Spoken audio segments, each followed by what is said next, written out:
एक ऐसा रस्म जब वो संपन्न होता है, जब वो विधि होती है, तो उस समय सभी की आंखें नम हो जाती हैं। एक ऐसा रस्म जिसे इस समाज या सदियों से हम सुनते आ रहे हैं कि ये दान नहीं, ये महादान है।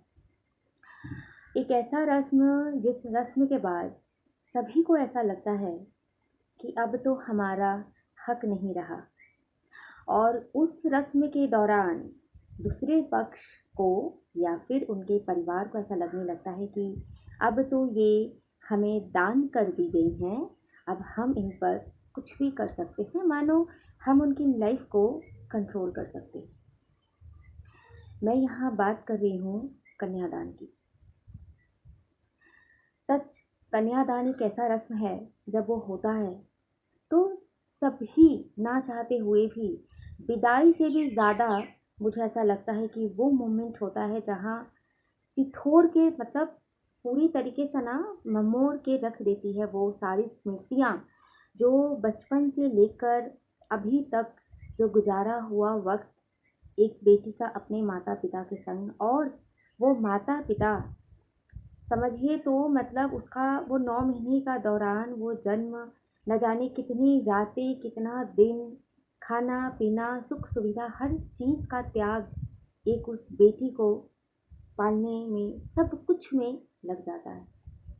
वो सारी स्मृतियाँ ना बीता हुआ कल जैसे मानो कि एक एक करके स्क्रीन प्ले हो रहा है, चाहे वो बेटी हो, चाहे वो माता पिता हो, या फिर उस बेटी से जुड़े हुए हर एक रिश्ता। मेरी भी कन्यादान हुई थी, लेकिन आज मैं इस टॉपिक को क्यों छेड़ रही हूँ? एक्चुअली ये टॉपिक को छेड़ने की वजह ये है कि मैं इस कन्यादान, जब मेरी शादी हुई और मेरे साथ कुछ ऐसी घटनाएं होती रही, चाहे वो मेरे ससुराल वाले की तरफ से हो या फिर मेरे पति की तरफ से, और वहाँ पे ऐसे कई समय आया जहाँ पर ये उठता आया कि मुझे ये सोचने पर विवश कर दिया कि कन्यादान, और भी ज़्यादा मुझे स्ट्रांगली सोचने पे मजबूर किया तब जब पिछले साल दिसंबर में अ, मेरी बहन की शादी हुई। और मेरी बहन की पगफेरी की रस्म के बाद जब हम उसे होली में लाने के लिए गए थे, तो मेरे छोटे बेटे के साथ और मेरी बहन की सास का, मतलब एक मजाकिया अंदाज में बातचीत हो रही थी, जस्ट मजाकिया। लेकिन वहाँ पर उन्होंने जो बातें कही, मजाक कही, वो मुझे कहीं ना कहीं सोचने पर ही विवश कर दी, या फिर वो हिट किया। और वहाँ से मेरा दिमाग मुझे चल रहा है ना पिछले 4-5 महीनों से, कि मैं क्या ही बताऊँ। मैं इस पर रिसर्च करने लगी। मैं अपनी रिसर्च में पूरी तरीके से अच्छे से जानकारी लेकर, और मैं इस पर अपनी सोच को रखना स्टार्ट की। तो चलिए आज हम इस कन्यादान के विषय पे थोड़ा नॉलेज लेते हैं और थोड़ा विचार करते हैं कि ये कितना सही कितना गलत है। आप सभी को लगता होगा कि ये एक छोटा सा शब्द है, ये तो कन्यादान है, ये तो होता है, या बहुत लोग मेरे विचार से खुश ना भी हो सकते हैं। लेकिन मैं चाहूँगी कि इस वीडियो को देखने के दौरान, इस दौरान मतलब चलते वक्त मैं जब बोल रही हूँ, यहीं से आप अपने विचार को फिर से फिल्टर करें। और मैं अपने विचार को तो यहाँ पे प्रस्तुत करूँगी ही, क्योंकि मैं आप सबको कोई चीज़ थोपने से ज़्यादा, या फिर आपको कुछ सिखाने से ज़्यादा, आपको कंट्रोल करने से ज़्यादा, मेरी कोशिश हमेशा रहती है हर एक वीडियो में कि मैं अपनी विचार, अपनी सोच को मैं आप सबके सामने रखूं, और मैं ये बताऊं कि सही और गलत क्या है। तो चलिए हम कन्यादान के विषय में जानते हैं। देखिए, कन्यादान जो होती है ना, दान, दान का अर्थ क्या होता है कि मैंने दान किया। देखिएगा, जब हम कभी व्रत करते हैं, कभी भी कुछ करते हैं, या फिर आपके पास अगर बहुत पैसे हैं, तो आपको समय समय पे कहा जाता है कि आपको दान करना चाहिए, आपको वस्त्र का या फिर किसी ज़रूरतमंद का दान। मतलब कोई भूखा है, किसी के खाने का अभाव है, या फिर किसी का घर नहीं है, किसी का वस्त्र का अभाव है ना, कोई पैसों की कमी से शिक्षा नहीं ले पा रहा है, तो वहाँ पर हम क्या कर रहे हैं, मदद कर रहे हैं। ठीक है, हमें करना चाहिए, अगर हम सक्षम हैं तो हमें वो मदद करना चाहिए एक दूसरे के। और जो हम, और वो मदद क्या, फाइनेंशियली, है ना। अब मान लो कि कोई दुखी है और उसको जाकर हम एक सपोर्ट कर दिए, तो वो सपोर्ट तो दान में नहीं आएगा ना, हम उसको सपोर्ट किए, लेकिन वो दान में, दान का अर्थ ही है पैसे से, आर्थिक स्थिति से, फाइनेंशियली ही अर्थ है दान का। कि हमने दान किया। अब यहाँ पर जब जुड़ जाता है कन्यादान, तो कन्यादान का अर्थ क्या यही होना चाहिए कि माता पिता अपनी बेटी का दान कर दे रहे हैं। मान लो कि मैंने ये कपड़े लिया, मैंने कुछ गरीबों को दान किया।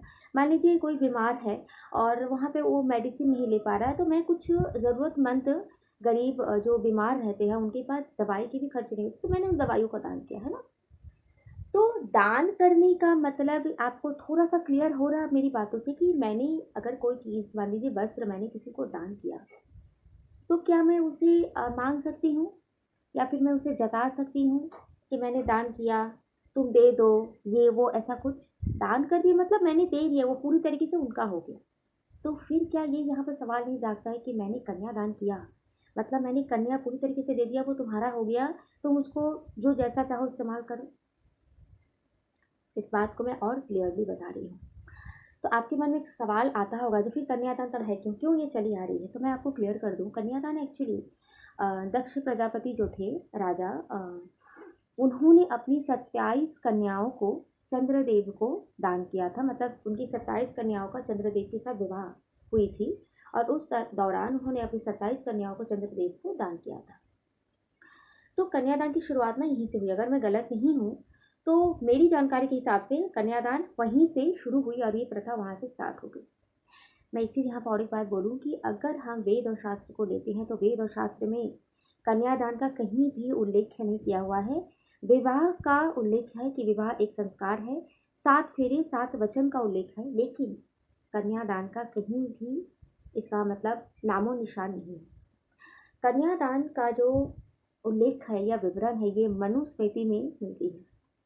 तो फिर वहाँ से ये कन्यादान शुरू हुई है। कन्यादान होती गई, मनुस्मृति में लिख दी गई है कि कन्यादान एक विवाह रस्म का एक अहम भूमिका होती है या फिर ये होना चाहिए, है ना। तो वहाँ से कन्यादान होती आ रही है। अब देखिए, मैं ये नहीं कह रही हूँ कि कन्यादान होने का मतलब ससुराल वाले पति लोग कंट्रोल करते हैं, वो नहीं, सबकी लाइफ ऐसी नहीं होती है, लेकिन मान्यता ऐसी है।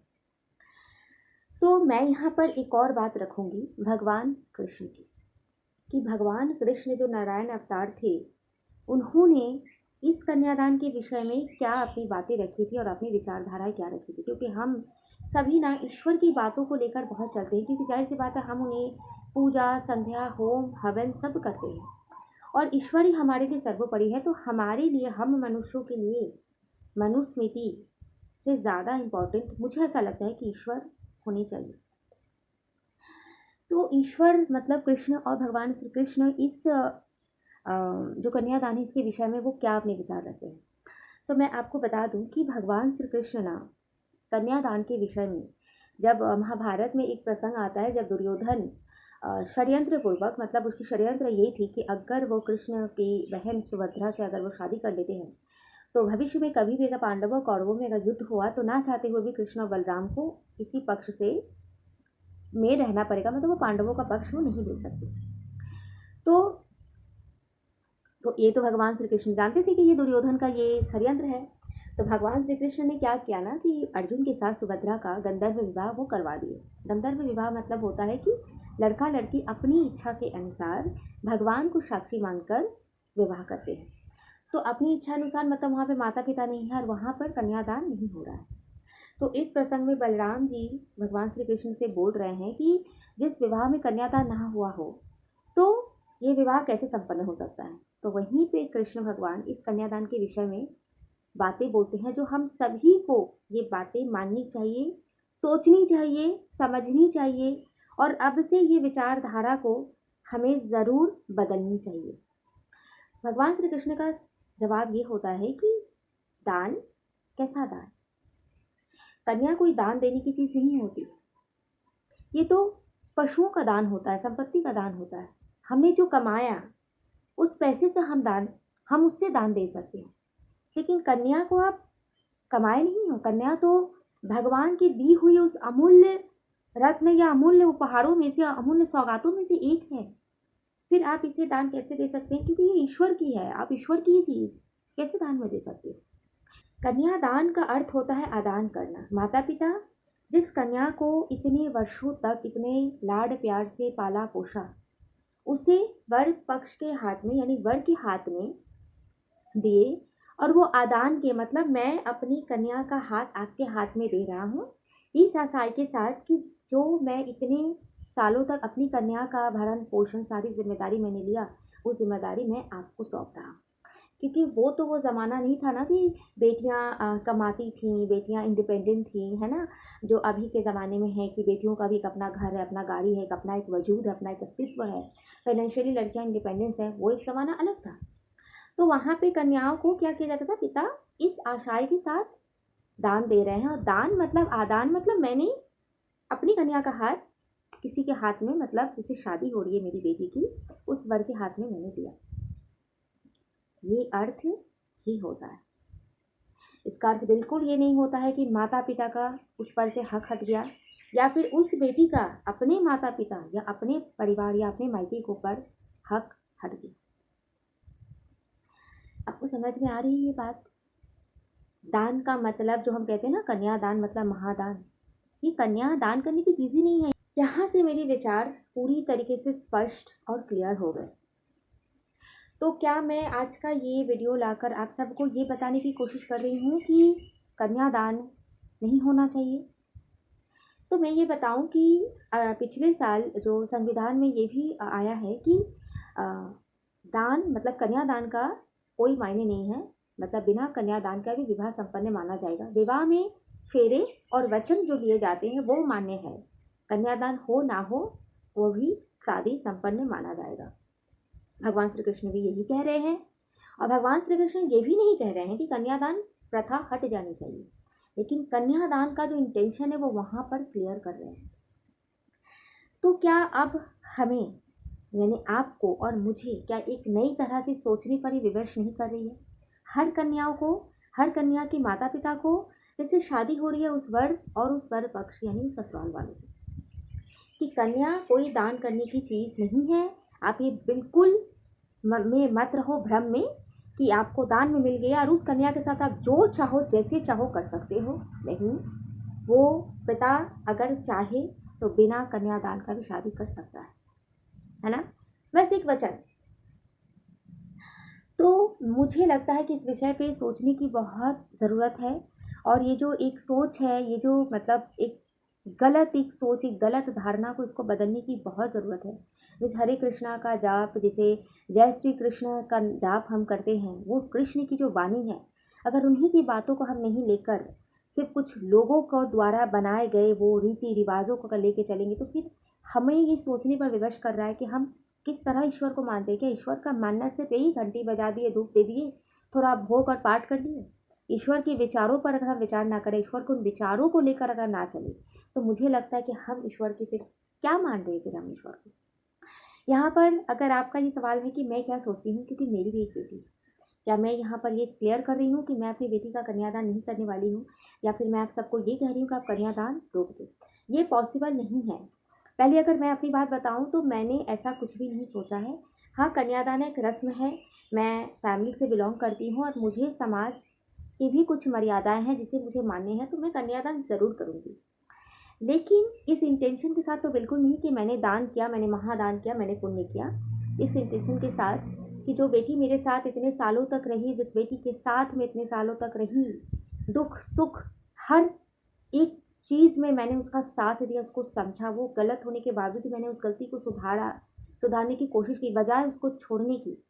उसी आशय के साथ मैं वर के हाथ में अपनी बेटी का हाथ देकर उस वर से इसी आशय, इसी उम्मीद के साथ मैं अपनी बेटी का हाथ दूंगी, क्योंकि मेरा फ़र्ज़ है, क्योंकि मैं उसकी विवाह दे रही हूँ। लेकिन अगर इन द फ्यूचर मेरी बेटी को लगता है कि मम्मी ये रस्म करने की कोई ज़रूरत नहीं है, बस शादी होना चाहिए, तो फिर मैं ये रस्म नहीं करूँगी, क्योंकि मेरी बेटी कोई मेरी खरीदी हुई या मेरी कंट्रोल करने की चीज़ नहीं है। उसकी भी इच्छाएं हैं, उसकी भी विचारधाराएं उस वक्त तक बदलेंगी, और अगर उसे लगता है कि ये नहीं होना चाहिए तो मैं नहीं दूंगी, क्योंकि मेरे लिए मेरी इच्छा से या मेरी समाज के मर्यादा से ज़्यादा इम्पोर्टेंट होगी मेरी बेटी, क्योंकि वो रिश्ता निभाना मेरी बेटी को है। प्यार भी मेरी बेटी को मिलेगा, और अगर दुख मिला तो दुख भी सहना मेरी बेटी को ही है। सब कुछ मैं कुछ भी नहीं करने वाली। मैं तो बस उसे थोड़ी सी सीख दे सकती हूँ, उसे हिम्मत दे सकती हूँ, उसको सपोर्ट कर सकती हूँ। और कब तक? जब तक मेरी सांसें चलेगी तब तक। बाकी की पूरी ज़िंदगी उसकी है, तो उसका फैसला मेरे लिए बहुत ज़्यादा इंपॉर्टेंट रहता है। अगर आज के बाद से कोई बेटी अगर ये अपने माँ बाप से डिमांड करती है तो उस माँ बाप को इस बात को ज़रूर माननी चाहिए। और अगर माँ बाप कन्यादान दे रहे हैं तो उनका इंटेंशन बिल्कुल सही और क्लियर होना चाहिए, जो मैं कुछ वक्त पहले बताई। यही मेरी विचार थी जो मैं आज के इस वीडियो में मैं रखी। मुझे लगा कि ये बहुत इम्पोर्टेंट है, बहुत अच्छी सोच है और इस सोच को हमें बदलना चाहिए। एक दिन में कुछ नहीं होता है, लेकिन आज से अगर हमने स्टार्ट किया एक दो करके तो आने वाले कुछ सालों में ये धारणाएं ज़रूर बदलेगी। और कल जब आपकी बेटियों पे जब कोई उंगली उठेगा ना, या फिर ससुराल वाले या पति वाले कुछ भी, तो वो ये हमेशा सोचेंगे कि इसके पीछे कोई है, ये अकेली नहीं है। या फिर वो बेटी भी खुद को ये ना माने कि मैं तो दान कर दीजिए या तो मेरा यही सब कुछ है। नहीं, मैं तो बोलूँगी कि बेटियों को खुश होना चाहिए कि उन्हें दो दो घर मिलता है, मायका और ससुराल। ऐसा करके मैं अपनी बातों को यहाँ पे समाप्त कर रही हूँ। इससे रिलेटेड अगर कोई भी ऐसी विचारधारा आपके मन में है तो आप कमेंट बॉक्स में ज़रूर करना, क्योंकि मैं यहाँ पर सिर्फ अपने विचारों को रखने के लिए नहीं आई हूँ, या फिर मैं आप सबको सिखाने के लिए नहीं आई हूँ। सीखना मैं भी चाहती हूँ और आप सबकी विचारों के साथ। तो प्लीज़ आप कमेंट बॉक्स में अपने विचार को ज़रूर रखें इस कन्यादान के विषय में कि आप क्या सोचते हैं। और वीडियो पसंद आए फ्रेंड्स तो लाइक कमेंट शेयर ज़रूर कीजिएगा। मिलते हैं अगले वीडियो में एक इंटरेस्टिंग से टॉपिक के साथ। तब तक के लिए फ्रेंड्स,